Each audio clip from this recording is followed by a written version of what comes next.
Praise the Lord. இந்த நாளில் தேனிலி மின்மி நிகழ்ச்சி உங்களை சந்திப்பதில் நான் மிக்க மகிழ்ச்சி அடைகிறேன். இந்த நாள் ஒரு சந்தோஷமான நாளுங்க.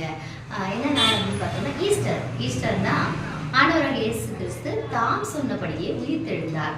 ஆமாங்க. வேதாகமத்தையும் ஒரு வசனம் பார்த்தீங்கன்னா வெளிப்படுத்தின விசேஷம் 1:18 படி சொல்கிறது, மரித்தேன் ஆனாலும் இது சதா காலங்களிலும் உயிரோடு இருக்கிறேன். இயேசு கிறிஸ்து தன்னுடைய சீஷர்களை என்னை பின்பற்றிவான்னு சொன்னாரு. ஆமா, இன்னைக்கு நம்ம பார்த்தீங்கன்னா நிறைய பேரை பின்பற்றுறோம். அந்த மனிதர்களை பின்பற்றுறமே அவங்க சதா காலங்களும் உயிரோடு இருக்க முடியுமா? இல்லைங்க. அவங்க உயிரோட வாழ்ற நாள் வரைக்கும் தான் நம்ம அவங்கள பின்பற்ற முடியும்.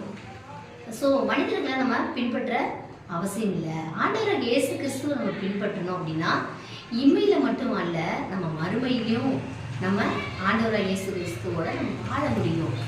ஸோ அவரை பின்பற்றுவோம், அவருடைய கற்பனைகளை நம்ம ஃபாலோ பண்ணுவோம், அவருக்காக நம்ம அர்ப்பணித்து நம்ம வாழ நம்ம விட்டு கொடுப்போம். அந்த நாள் கூட இந்த ஈஸ்டர் தினத்தன்று எல்லாருக்கும் ஒரு நற்செய்தி, அவர் உயிரோடு இருக்கிறார்.